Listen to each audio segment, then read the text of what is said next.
옛날 옛적 조선시대의 한 작은 마을의 사람들에게 지혜와 재미를 동시에 전달하려는 이야기꾼 남공선생이 살고 있었습니다. 남공선생은 마을 사람들에게 유학의 깊은 이론을 쉽게 풀어 설명하면서도 듣는 이들의 웃음을 자아내는 묘한 능력이 있었죠. 어느 따스한 봄날 남공선생은 마을 광장에 사람들이 모여있을 때 한 손을 펄럭이며 다가왔습니다. 모두가 그의 재미있는 이야기를 기대하며 눈을 반짝였습니다.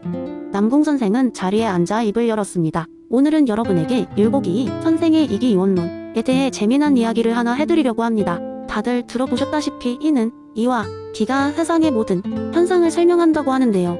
이 두 가지가 어떻게 서로 작용하는지에 대한 이야기를 들려드릴게요. 남공선생은 잠시 숨을 고르고는 이야기를 시작했습니다.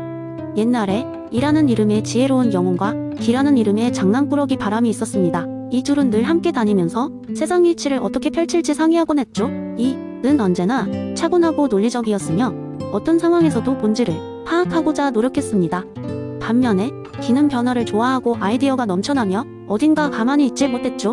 어느 날 이와 기는 마을을 둘러보다가 사람들이 작은 문제로 씨름하는 걸 보게 되었습니다. 마을 사람들은 쌀을 나누는 잔치를 준비 중이었는데 그 양을 어떻게 공평하게 나눌지 고민하고 있었죠. 이가 생각했습니다. 이건 공평함의 원리가 필요해. 모두에게 같은 양을 주되 어르신들께는 조금 더 드리면 좋겠군. 하지만 기는 달랐습니다. 흥미가 없어. 나한테 좋은 방법이 있어. 우리가 무작위로 나누고 그 후에 게임을 통해 바꾸게 하면 어떨까?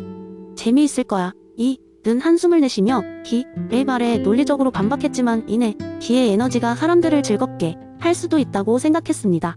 그래서 둘은 타협을 했습니다. 기의 게임은 하루의 마지막에 진행하되 초기 대부는 이의 공평한 원칙에 따르기로 말이죠. 잔치가 시작되고 모두 이의 원칙 덕분에 공평하게 음식을 나눌 수 있었습니다.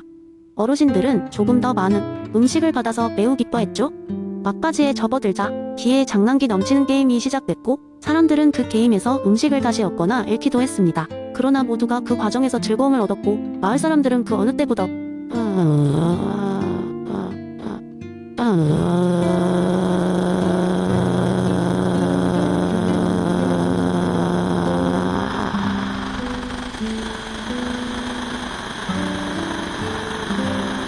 화기애애한 시간을 보냈습니다. 남공선생은 이야기를 마치며 말했습니다. 이처럼 이와 기는 늘 함께 움직이며 때로는 상반되지만 결국 서로를 보완하면서 세상을 움직이게 합니다. 우리 삶도 마찬가지예요.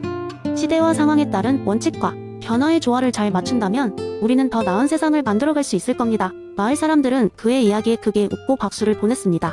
그들은 남공선생의 이야기를 통해 이와 기의 조화가 단지 깊은 철학적 개념이 아니라 실생활의 작은 문제에도 적용될 수 있음을 느끼게 되었습니다. 이렇게 남공선생은 웃음과 함께 깊은 교훈을 전하며 마을 사람들의 마음에 오래도록 남는 이야기를 만들어냈다고 합니다. 두 번째 이야기, 이마누엘 칸트의 선언적 종합판단 이론을 설명하기 위해 한창 유행했던 어느 작은 마을에서 이 흥미로운 이야기를 전해드리겠습니다. 옛날 옛적 독일의 한 자그마한 마을에는 아침마다 산책을 즐기던 칸트라는 이름의 철학자가 살고 있었습니다. 그는 매일 아침 7시에 정확히 집을 나서서 같은 길을 걷곤 했습니다. 그의 일과는 마을 사람들에게 무척 예측 가능해서 그를 시계 대신 이용하는 사람들도 있었답니다. 그렇게 그는 규칙적인 삶을 살고 있었는데 그의 머릿속은 그 시대에는 상상도 못할 혁신적인 생각들로 가득 차 있었습니다. 어느 날 마을에 한 소문이 떠돌기 시작했습니다. 칸트가 미스터리한 보물을 소유하고 있다. 모두가 궁금해했죠. 이 무렵 마을에서 칸트의 지식이 어느 정도로 깊은지 신비하게 여겨졌던 것입니다. 그 보물은 바로 선언적 종합판단이라는 개념이었습니다. 흥미로운 사실은 이 보물에 대해 궁금해하는 이들이 매일 칸트를 찾아와 그것이 무엇인지 묻곤 했습니다. 그러나 칸트는 정작 이 보물이 아무 대단한 것이 아니라며 오히려 사람들에게 자신들이 이미 그 보물을 가지고 있다고 말했습니다. 사람들은 의아해하며 내가 언제 보물을 갖게 되었단 말인가 하고 되물었습니다. 이에 칸트는 이렇게 말했죠. 여러분은 매일 경험하지 않고도 수많은 것을 알고 있습니다. 이를테면 미래에도 태양이 뜰 것이라는 믿음이나 누군가 웃음을 지으면 그 사람은 기분이 좋다는 생각 같은 것들이 그렇습니다. 이 모든 것을 우리는 경험하지 않고도 알고 있지 않습니까? 이것이 바로 내가 말하는 선언적인 지식이요. 그리고 여러분은 물리적 세상과 상관없는 관념적 진리들을 이해할 수 있습니다. 두 가지 다른 요소를 결합해 새로운 진리를 창출하는 이 판별 능력, 그것이 종합적인 판단이지요. 마을 사람들은 여전히 갸우뚱했지만 칸트의 설명은 그들의 사고에 신선한 자극을 주었습니다. 이후로도 마을 사람들은 스스로의 생각과 세상 경험에 대해 깊이 사고하며 그들만의 진리를 탐구하기 시작했습니다. 말하자면 칸트의 보물은 그들을 깨우고 변화시키는 비밀의 열쇠였던 셈입니다. 결국 칸트의 선험적 종합 판단은 실제 금은 보화보다 더 값진 자산이었던 것이지요. 그것은 세상을 보는 새로운 눈을 제공하고 우리 자신에 대해 깊이 성찰하게 만든 깨달음의 보물이었던 것입니다. 그리고 이 이야기는 우리에게도 여전히 무수한 일상 속에서 발견할 수 있는 진정한 보물에 대한 힌트를 주고 있습니다. 세 번째 이야기. 옛날 옛적 아테네 외곽의 작은 마을에는 아리스토텔레스라는 이름을 가진 소년이 살고 있었습니다. 그는 어릴 때부터 호기심이 많아 사물의 이치와 의미를 궁금해하곤 했습니다. 어느 날 아리스토텔레스는 숲속을 거닐다가 반짝이는 도토리 하나를 발견했습니다. 햇빛 아래에서 금빛으로 빛나는 이 도토리는 그의 호기심을 사로잡았고 소년은 그 도토리를 집으로 가져갔습니다. 소년은 집으로 돌아와 그의 할아버지와 함께 앉아 도토리를 관찰했습니다. 할아버지, 이 작은 도토리는 어떤 목적을 가지고 있는 걸까요? 아리스토텔레스가 물었습니다. 할아버지는 흐뭇한 미소를 지으며 이야기하기 시작했습니다. 이 도토리는 참나무가 되는 것이 목적이란다. 하지만 그것뿐만이 아니야.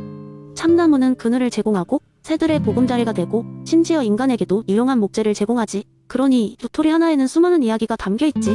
아리스토텔레스는 더 많은 것을 알고 싶어졌습니다. 그는 도토리를 정성스럽게 심고 매일 물을 주며 돌봤습니다. 해가 지날수록 도토리는 작은 싹을 틔웠고 그 속에서 성장하는 참나무는 아리스토텔레스에게 자연의 신비로움을 깨닫게 해주었습니다. 이 경험은 아리스토텔레스에게 자연과 생명체의 본질, 그리고 그들의 목적에 대해 깊이 생각하게 했습니다.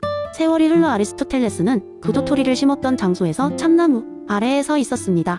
그 참나무는 여러 해가 흐른 후 지역의 랜드마크가 되었고 많은 사람들이 그 그늘 아래서 쉬곤 했습니다. 그는 그 과정에서 모든 존재가 목적을 가지고 있다는 것을 깨달았습니다. 마치 도토리의 목적이 참나무가 되고 참나무가 또 다른 많은 존재에게 가치를 제공하듯이 말입니다. 이제 나이가 들어 스승이 된 아리스토텔레스는 학생들에게 자신의 깨달음을 전했습니다. 그는 학생들에게 이렇게 말했습니다. 세상에 존재하는 모든 것은 그 존재의 이유가 있단다. 그것이 작은 도토리이든 하늘의 별이든 심지어 인간이든 우리는 각자의 텔로스를 찾고 그것을 완수하기 위해 끊임없이 노력해야 한다. 자신의 목적을 이해하고 그것을 향해 나아가는 것, 그것이야말로 삶의 참된 의미이고 행복을 찾는 길이지. 학생들은 스승의 가르침을 마음에 새기며 자신의 생활 속에서도 그 목적을 찾고자 노력했습니다. 그들은 자신만의 이야기를 만들어갔고 각자의 목적을 이루기 위해 세상에 기여하는 방법을 고민했습니다. 아리스토텔레스의 이 가르침은 세대를 거쳐 전해져 내려오며 사람들에게 자신의 존재, 이유와 삶의 목적을 돌아보게 하는 중요한 메시지로 자리잡았습니다. 이처럼 아리스토텔레스와 도토리의 이야기는 우리에게 존재의 의미와 목적에 대해 생각해보는 기회를 제공합니다. 각자가 지닌 의미와 목적을 고민하며 살아갈 때 우리의 삶은 더 풍요롭고 만족스러울 것입니다. 네 번째 이야기. 어느 작은 마을이 있었습니다. 이 마을은 평화롭고 조용한 곳으로 주민들은 서로를 잘 알고 지내며 공동체의 정신을 중요시했습니다. 그런데 어느 날 한 사업가가 이 마을에 대규모 관광지를 설립하겠다는 계획을 발표했습니다. 그는 이 프로젝트가 성공하면 마을에 많은 일자리와 경제적 번영을 가져올 것이라고 강조했습니다. 하지만 일부 주민들은 그러한 개발로 인해 마을이 잃게 될 평화로움과 자연 환경의 파괴를 걱정했습니다. 이 갈등을 해결하기 위해 마을 회의가 열렸습니다.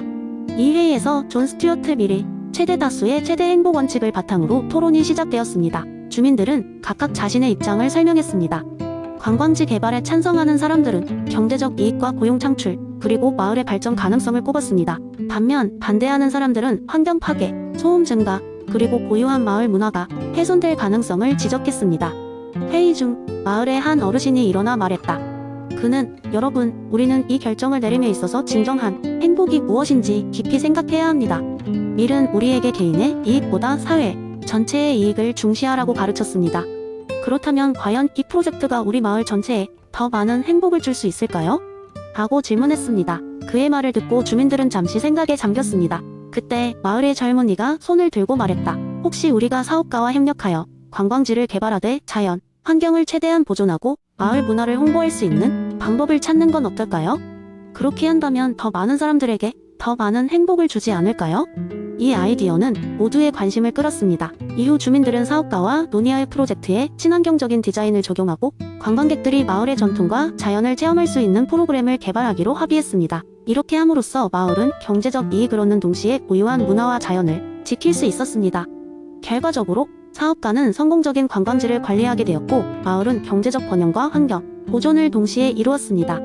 주민들은 미래 원칙을 현실에 적용하면서 더 큰 공동체의 행복을 이루어냈고 이는 모든 사람에게 교훈이 되었습니다. 이 이야기는 결국 사람들이 균형 있는 결정을 내리고 서로의 행복을 증진시키기 위해 어떻게 협력할 수 있는지를 보여주는 좋은 예시가 되었습니다. 존 스튜어트 미래 최대 다수의 최대 행복 원칙은 단순히 철학에서 그치는 것이 아니라 실생활에서 중요한 길잡이가 될 수 있음을 다시 한번 증명한 것이었습니다.